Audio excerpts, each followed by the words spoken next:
Welcome back. આગળ વાત કરીએ તો જે રીતે 44 ધારાસભ્યોને આણંદ રિસોર્ટમાં રાખવામાં આવ્યા હતા, ત્યારબાદ તેઓને આજે આણંદથી ગાંધીનગર પરત લાવવામાં તજવીજ હાથ ધરાઈ છે. ત્યારે ચુસ્ત પોલીસ બંદોબસ્ત પણ ખડકી દેવામાં આવ્યો છે. જે રીતે વહેલી સવારે ગઈકાલે અમદાવાદથી આણંદ લઈ જવામાં આવ્યા હતા, આજે આણંદથી ગાંધીનગર લાવવામાં આવી રહ્યા છે. તો આ સાથે જ વધુ માહિતી માટે અમારા સંવાદદાતા નરેન્દ્ર રાઠોડ રિસોર્ટથી લાઈવ જોડાઈ ગયા છે. તો નરેન્દ્ર, જે રીતે આણંદથી ગાંધીનગર પરત લાવવામાં આવી રહ્યા છે, તો તેમની માટે સુરક્ષાના ચુસ્ત કેવા પ્રકારના બંદોબસ્ત કરવામાં આવ્યા છે અને ત્યાં હાલની શું પરિસ્થિતિ છે?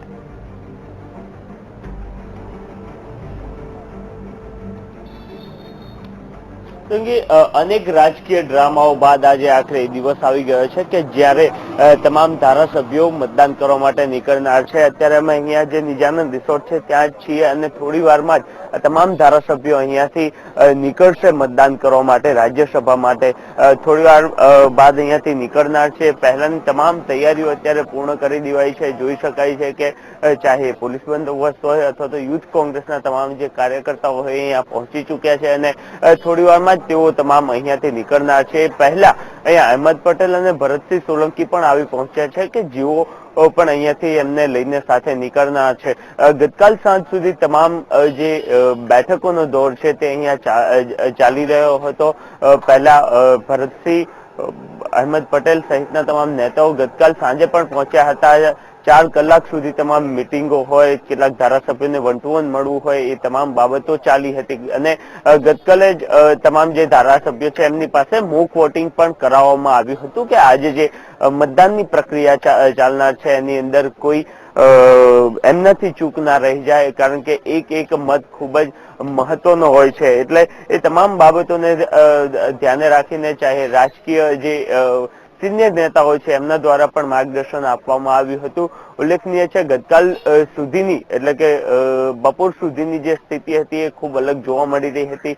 સ્પષ્ટ જોવા મળી રહ્યું હતું કે જે આંકડાઓ માંડવામાં આવી રહ્યા છે એ મુજબનું જ પીઠબળ તમામ ધારાસભ્યોનું કોંગ્રેસના કેન્ડિડેટ અહેમદ પટેલ માટે જોવા મળી રહ્યું છે. પરંતુ ગતકાલ સાંજે આ તમામ રાજકીય સમીકરણો બદલાયા હતા.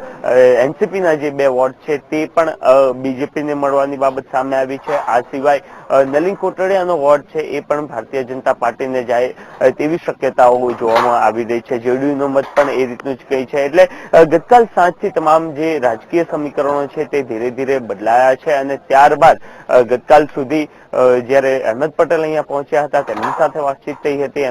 એમની જે મીડિયા સાથેની વાતચીત હતી એની અંદર પણ દાવો કર્યો હતો કે તેઓ સ્પષ્ટ બહુમતીથી જીતી રહ્યા છે. પરંતુ જે રાજકીય સમીકરણ બદલાય છે ત્યારબાદ ચિત્ર વધારે વિકૃત થતું હોય તેવું જોવા મળી રહ્યું છે અને એના માટેની જ આ તમામ તૈયારીઓ છે. થોડી વાર બાદ અહીંયાથી તમામ ધારાસભ્યોને લઈ જવામાં આવશે અને જે આખરી મહત્વનું, કારણ કે આ ના માત્ર કોંગ્રેસ માટે મહત્વનો દિવસ છે, તમામ ચાહે ભારતીય જનતા પાર્ટી હોય અથવા તો કોંગ્રેસ હોય, તમામ માટે ખૂબ મહત્વનો દિવસ છે. આજે વોટિંગ થશે અને ત્યારબાદ વિધાનસભાનું ખાસ સત્ર પણ બોલાવવામાં આવ્યું છે. જી બિલકુલ નરેન્દ્ર, તો જે રીતે બળવંતસિંહ રાજપૂત અને અહેમદ પટેલની વચ્ચે રસાકસી જોવા મળશે અને કોંગ્રેસ દ્વારા છેલ્લા 11 દિવસથી જે પ્રકારે મહેનત કરવામાં આવી રહી છે તેમાં શું અહેમદ પટેલ જીતે તેવા અણસાર જોવા મળી રહ્યા છે કે કેમ?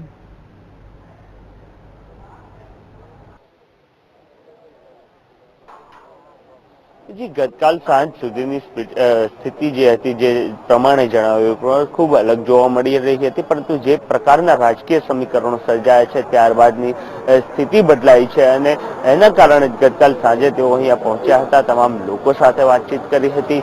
મોક વોટિંગ પણ કરાવવામાં આવ્યું હતું, કારણ કે એક મત ખૂબ જ મહત્વનો છે. એક પણ મત આગુ પાછો થાય તો એનાથી તમામ બાબતો વિપરીત થઈ શકે છે. એટલા માટે આ મોક વોટિંગની સમસ્યા ઉભી થઈ હતી. હાલ જે સૌથી વધારે નજીક અને જે સૌથી મહત્વની જે ફાઇટ જોવા મળી રહી છે, કારણ કે જે પ્રકારની ભારતીય જનતા પાર્ટી દ્વારા રણનીતિ તૈયાર કરવામાં આવી છે એની અંદર પરમ દિવસે જે ગાંધીનગરે બેઠક મળી હતી અને એની અંદર તમામ ધારાસભ્યોને કયા ધારાસભ્યોએ કોને કઈ રીતના મત આપવાનો છે એ બાબતની જાણકારી આપવામાં આવી હતી. એટલે બીજેપીના જે ધારાસભ્યો છે એ જેટલા વોટ જોઈએ છે એ પ્રમાણે અમિત શાહ અને સ્મૃતિ ઈરાની માટે એક અલગ કરી દેવામાં આવ્યું છે.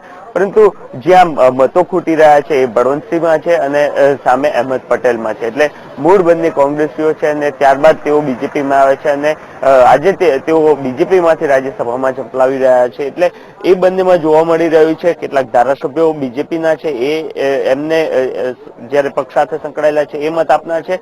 આ સિવાય જે તડજોડની રાજનીતિ કરવામાં આવી હતી કોંગ્રેસના કેટલાક ધારાસભ્યો પર હજુ પણ એમને આસ દેખાઈ રહી છે અને એના કારણે જ તેમના દ્વારા આ રીતનો દાવો કરવામાં આવી રહ્યો છે. એનસીપીના 2 ધારાસભ્યો લઈ લેવામાં આવે, જેડીયુના લઈ લેવામાં આવે, નલિન કોટડિયા લઈ લેવામાં આવે અને એ તમામ ધારાસભ્યો જોડતા એ પણ જીતની નજીક જોવા મળી રહ્યા છે. અને અન્ય તરફ અહેમદ પટેલ એમના ધારાસભ્યોનું તો પીઠબળ એમને છે કે જે અહીંયા 44 ધારાસભ્યો રોકાયેલા છે. આ સિવાય અન્ય 2 થી 3 ધારાસભ્યોનું એમને સમર્થન હોવાનો દાવો કરવામાં આવી રહ્યો છે. પરંતુ ગતકાલ સાંજ બાદ જે રીતના રાજકીય સમીકરણો બદલાયા છે ત્યારબાદ સ્થિતિ કઈ તરફ છે એ હજુ પણ ક્લિયર થવું વધારે જી નરેન્દ્ર, બિલકુલ સમગ્ર માહિતી બદલ આભાર.